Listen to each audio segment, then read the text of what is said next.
ऐसा पढ़ा दूंगा, सीधा भेजे में घुसा दूंगा, इतनी आसान तरीके से समझाऊंगा कि आपको भैया इस एक्सरसाइज में पेन उठाने की जरूरत नहीं पड़ेगी। गारंटी इस बात की, 10 मिनट आप इस लेक्चर को देख लो, मजा आ जाएगा आपको। ठीक है, मेरा नाम है पीयूष जैन और शुरुआत करते हैं हमारी एक्सरसाइज 2.1 की। एक्सरसाइज 2.1 का पहला क्वेश्चन है। क्वेश्चन में पूछा है which of the following expression are polynomials in one variable. एक वेरिएबल में कौन कौन पोलिनोमियल है। ठीक है, तो अपने पास टोटल 5 क्वेश्चन है, उसमें से सबसे पहला क्वेश्चन हम लेते हैं 4x² - 3x + 7। ठीक है, अब पोलिनोमियल होने की कंडीशन ये होती है कि जो x की पावर है वो होल नंबर होना चाहिए। क्या होना चाहिए? होल नंबर होना चाहिए बेटा। ठीक है, होल नंबर का मतलब समझते हो ना, 0 1 2 3 4 5 इनको होल नंबर बोलते हैं। तो आप यहां पर बताओ कि यहां पर x की पावर होल नंबर है कि नहीं है? बिल्कुल है, 2 होल नंबर होता है। x की पावर 1 होल नंबर होता है। तो ये पॉलिनोमियल है बेटा। क्या है ये पॉलिनोमियल है। तो हम लिख देंगे yes it is a polynomial, है ना। क्या लिखेंगे कि ये एक पॉलिनोमियल है। दूसरी बात, क्या ये वन वेरिएबल में है कि नहीं है? तो बिल्कुल। यहां पर वेरिएबल कौन है बताओ मेरे को, यहां पर वेरिएबल कौन है? तो आएगा आंसर सर यहां पर सिर्फ और सिर्फ एक ही वेरिएबल है और वो है x। बात समझ में आ गई? ठीक है, दूसरा क्वेश्चन क्या है कि क्या ये पॉलिनोमियल है या नहीं है? तो y की पावर 2 एक होल नंबर होता है, इसलिए यहां पर जो है ये वेरिएबल ये पॉलिनोमियल है बेटा। तो हम यहां पर लिखेंगे yes it is a polynomial. और यहां पर वेरिएबल कौन है बोलो?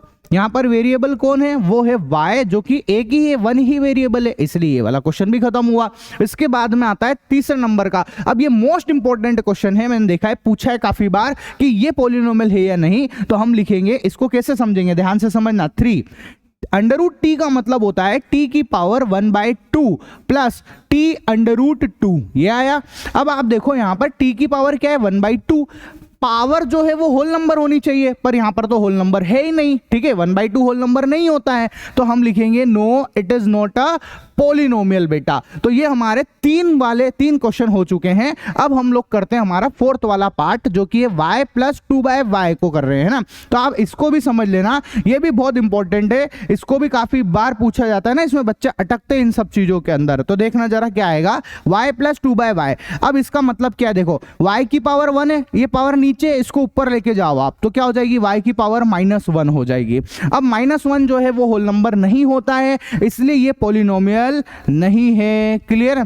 इसके बाद देखो आप, आपका 5वें नंबर का क्वेश्चन, वो क्या कह रहा है? x की पावर 10 प्लस y की पावर 3 प्लस t की पावर 50, ये पॉलिनोमियल है कि नहीं? तो आप देखो यहां पर, देखो x की पावर 10 एक होल नंबर है, हाँ है। y की पावर 3 एक होल नंबर है। t की पावर 50 भी एक होल नंबर है। तो ये पॉलिनोमियल तो है बेटा। ठीक है, यहां पर पॉलिनोमियल तो है ना, ये पॉलिनोमियल तो है। तो हम लिखेंगे यस। लेकिन यहां पर वेरिएबल पता है कितने हैं? वेरिएबल कितने? देखो वेरिएबल कौन कौन है? x y t, मतलब यहां पर वेरिएबल है x y और t। तो हमारे क्वेश्चन में क्या पूछा हमसे क्वेश्चन में बोला था कि पॉलिनोमियल्स इन वन वेरिएबल चाहिए हमको। क्या चाहिए? वन वेरिएबल चाहिए। तो क्या वन वेरिएबल में पॉलिनोमियल है क्या? नहीं। तो ओवरऑल आंसर हमारा क्या हो गया? नो हो जाएगा बेटा। ठीक है, ऐसा। तो ओवरऑल हम क्या लिख देंगे कि नहीं, ये वन वेरिएबल में पॉलिनोमियल नहीं है। क्लियर है? अगर आपसे पूछता है कि पॉलिनोमियल है क्या, तो हाँ पॉलिनोमियल तो है, ये बात सही है। ठीक है ना, ऐसा। तो ये हमारा पहला क्वेश्चन होता है कंप्लीट। अब हम दूसरे क्वेश्चन की तरफ बढ़ते हैं। Right the coefficient of x², ध्यान से सवाल को पढ़ो। Right the coefficient of x² in each of the following, है ना। आपको कोफिशिएंट लिखने, कोफिशिएंट का मतलब होता है जो उससे मल्टीप्लाई हो रहा, उसको कोफिशिएंट बोलेंगे। तो यहां पर देखो कोफिशिएंट ऑफ x² क्या है, जरा देखना।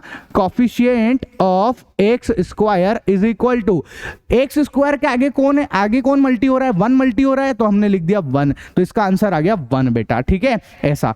इसके बाद आप यहां पर देखो, यहां पर क्या आएगा? कोफिशिएंट ऑफ x² पूछ रहा है अपने से, तो x² के आगे कौन है? -1। देखो यहां कुछ नहीं लिखा होता, मतलब 1 लिखा हुआ है, और साइन के साथ लिखते हैं, तो क्या आएगा? -1 बेटा। क्लियर है?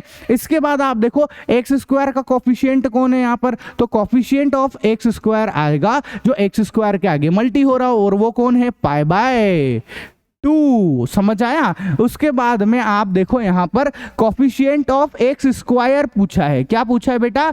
एक्स स्क्वायर पूछा है। अब आप बताओ यहाँ पर तो एक्स स्क्वायर का कोई टर्म ही नहीं है। अगर टर्म नहीं होता है तो उस केस में आंसर आ जाता है 0। क्या होएगा बेटा? 0 आंसर आ जाएगा। कैसे बोलते हैं ये 0 बनाते कैसे, मैं दिखा भी देता हूं आपको किस तरीके से लिखते हैं इसको ऐसे लिख देते हैं 0 मल्टी एक्स स्क्वायर प्लस फिर बाकी की चीज ऐसी की ऐसी लिख देते हैं √2x है ना और -1। अब आप बताओ 0 से मल्टीप्लाई करने पे कोई फर्क पड़ने वाला है क्या?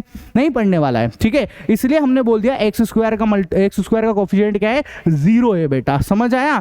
तो ये हमारे जो है तीनों क्वेश्चन होते हैं। ठीक है, आप बढ़िया से लिखना, जब आंसर आए तो बढ़िया एकदम डब्बे वब्बे बनाना, इससे बढ़िया अपना जो है ना जब भी अपन सोल्व करते हैं और जो कॉपी चेक करता है ना उसके ऊपर बढ़िया इंप्रेशन पड़ता है भैया। ठीक है, ऐसा तो ध्यान से रखना, इन सब चीजों को बढ़िया से लिखना है एकदम। ठीक है, ये लो। अब हम लोग बढ़ते हैं हमारे नेक्स्ट क्वेश्चन की तरफ। नेक्स्ट क्वेश्चन क्या है? Give one example each of a binomial of degree 35। ठीक है, क्या बोला है कि आपको एक बाइनोमियल लिखना है जिसकी डिग्री 35 होनी चाहिए। ठीक है, and a monomial of degree 100, और एक मोनोमियल लिखना है जिसकी डिग्री कितनी होनी चाहिए बेटा?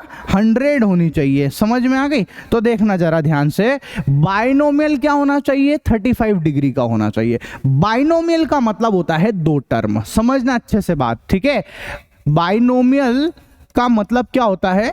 बाइनोमियल का मतलब होता है 2 टर्म के भैया उसमें 2 टर्म होनी चाहिए। ठीक है, और डिग्री कितनी होनी चाहिए भैया? डिग्री होनी चाहिए उसकी 35। ठीक है, तो हम लिखते हैं, हमने लिखा x की पावर 35, ये मैंने डिग्री लगा ली। और पता होना चाहिए आपको हाईएस्ट पावर को डिग्री बोलते हैं, पढ़ा होगा आपने, हाईएस्ट पावर को हम लोग डिग्री बोलते हैं, इसलिए x की पावर 35 लगा दिया।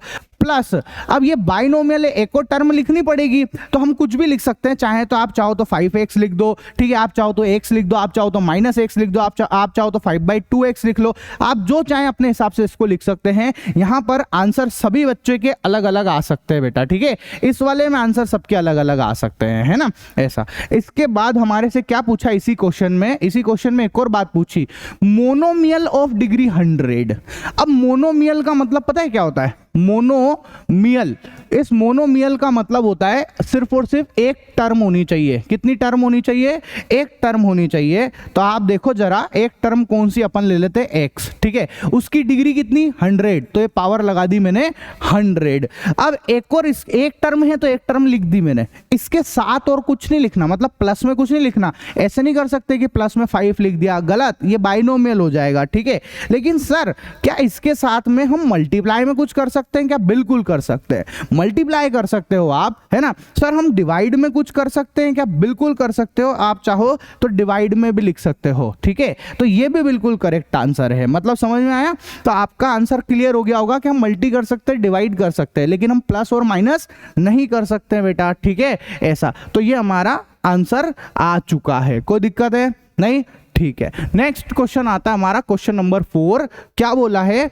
Right the degree of each of the following polynomials. आपको हर एक पॉलिनोमियल की डिग्री बतानी है। तो डिग्री का मतलब होता है बेटा हाईएस्ट पावर। क्या होता है? Highest power. तो डिग्री कितनी होगी जरा ध्यान से देखो, इस वाले क्वेश्चन की डिग्री क्या आएगी? 5x की power 3 plus 4x square plus 7x। बताओ x की हाईएस्ट पावर कौन है? यहां पर 3 है, तो हमारे पास में डिग्री आ चुकी है बेटा, कितनी? 3 आ चुकी है। कोई दिक्कत? बोलो कोई दिक्कत हो तो नहीं ना? ठीक है, यहां पर डिग्री क्या होगी आप मेरे को देख के बताओ। यहां पर डिग्री जो है y की हाईएस्ट पावर कितनी है? वो है 2, तो हमारी डिग्री भी आ गई बेटा 2। कोई दिक्कत? ये हमारी डिग्री आ चुकी है। ठीक है, ऐसा। इसके बाद आप देखो यहां पर डिग्री क्या होगी, तो हम लिखेंगे डिग्री क्या होगी, ध्यान से देखना, है ना। बताओ t की पावर हाईएस्ट पावर कितनी है? सर 1 है सर, ये रहा, कोई पावर नहीं, मतलब 1 पावर है, तो डिग्री हमारे पास में आ गई है 1। ठीक है बेटा, इसके बाद में इसकी डिग्री क्या होगी? बढ़िया सवाल है। ठीक है, इंपॉर्टेंट क्वेश्चन है, इस टाइप के क्वेश्चन में बच्चे उलझ जाते हैं, मैंने देखा है ना। ये इंपॉर्टेंट है बेटा, ध्यान से समझना। ठीक है, इसको कैसे सोल्व करेंगे? तो हम क्या लिखेंगे 3, ठीक है, इंटू हम ऐसे 1 लिख सकते हैं कि नहीं लिख सकते हैं? हाँ लिख सकते हैं सर। अब आप देखो 3 इंटू 1 को हम लिख रहे हैं x की पावर 0। क्या लिख रहे हैं बेटा? x की पावर 0, क्योंकि हमको पता है किसी भी वेरिएबल की पावर 0 को, मतलब ये किसी भी चीज की पावर 0 को हम लोग लिखते हैं 1। बोलो लिखते हैं कि लिखते हैं? लिखते हैं। तो हम यहां पर बोलेंगे कि इसकी जो डिग्री है वो आएगी बेटा 0। कितनी आएगी? 0 आएगी, ठीक है। तो ये हमारा एक और क्वेश्चन कंप्लीट हुआ बेटा, ठीक है। इसके बाद हमारे पास में आता है next question, question number 5। Question number 5 में क्या बोला है? क्लासिफाई द फॉलोइंग एज, बहुत अच्छे से समझना इन सब चीजों को। क्या बोल रहा है वो? एज लीनियर, ठीक है, क्वाड्रेटिक एंड क्यूबिक पॉलिनोमियल्स। आपको ये पहचानना है कि इनमें से कौन कौन लीनियर है, कौन कौन क्वाड्रेटिक है और कौन कौन क्यूबिक पॉलिनोमियल है। तो बहुत आसान है। जिसकी डिग्री 1 उसको बोलेंगे लीनियर, जिसकी डिग्री 2 उसको बोलेंगे क्वाड्रेटिक, और जिसकी डिग्री 3 उसको बोलेंगे क्यूबिक पॉलिनोमियल। समझ में आ गया? तो यहां पर आप मेरे को बताओ, इस जगह पे देख के बताना, ठीक है। अगर मैं आपसे पूछूं कि इसकी डिग्री क्या है, तो आप बोलोगे सर इसकी डिग्री कितनी है, तो आप बोलोगे 2 है सर, हाईएस्ट पावर 2 है। अगर 2 है तो ये कौन सा पॉलिनोमियल हो गया? ये हो गया भैया क्वाड्रेटिक। क्या हो गया बेटा? ये क्वाड्रेटिक हो गया। आ गई समझ में बात? उसके बाद अगर मेरे से पूछा इसकी डिग्री क्या है, तो मैं बोलूंगा कि इसकी डिग्री 3 है, क्योंकि इसमें x की हाईएस्ट पावर 3 है, ठीक है। अगर 3 है तो ये कौन सा पॉलिनोमियल है? ये क्यूबिक पॉलिनोमियल है। पक्का ना? समझ आया कि नहीं आया कि किस तरीके से बोल रहे अपन, है ना? तो इसकी डिग्री 2 है, इसलिए भैया ये क्वाड्रेटिक है। क्लियर? ऐसा। इसकी डिग्री कितनी है बेटा? 3 है, इसलिए ये क्यूबिक है ना? अब आप बताओ यहां पर डिग्री कितनी है? बोलो। यहां पर डिग्री है 2, तो ये कौन सा हो गया? जल्दी से आंसर दे दो। ये क्या हो गया? ये क्वाड्रेटिक पॉलिनोमियल हो गया है। क्या हो गया है बेटा? ये क्वाड्रेटिक पॉलिनोमियल हो गया है। बहुत आसान, सबसे इजीएस्ट क्वेश्चन है। सोचो आप कितना आसान है, ठीक है। अब आप देखो यहां पर x की मैक्सिमम पावर कितनी है? 1। तो डिग्री कितनी आ गई बेटा? 1। और डिग्री 1 होती है तो इसको हम बोलते हैं लीनियर। क्या बोलेंगे? तो ये हमारा एक लीनियर पॉलिनोमियल है, ठीक है। कोई दिक्कत नहीं ना? बहुत आसान है। चलो इसके बाद क्या बोल रहे हैं कि इसकी डिग्री क्या है। अब आप बताओ, यहां पर t की पावर 1 है तो डिग्री हो गई हमारे पास 1, है ना। अब 1 होता है तो उसको हम बोलते हैं लीनियर पॉलिनोमियल। क्या बोलते हैं? लीनियर पॉलिनोमियल बोलते हैं, ठीक है। इसके बाद आप देखो यहां पर डिग्री कितनी है बेटा?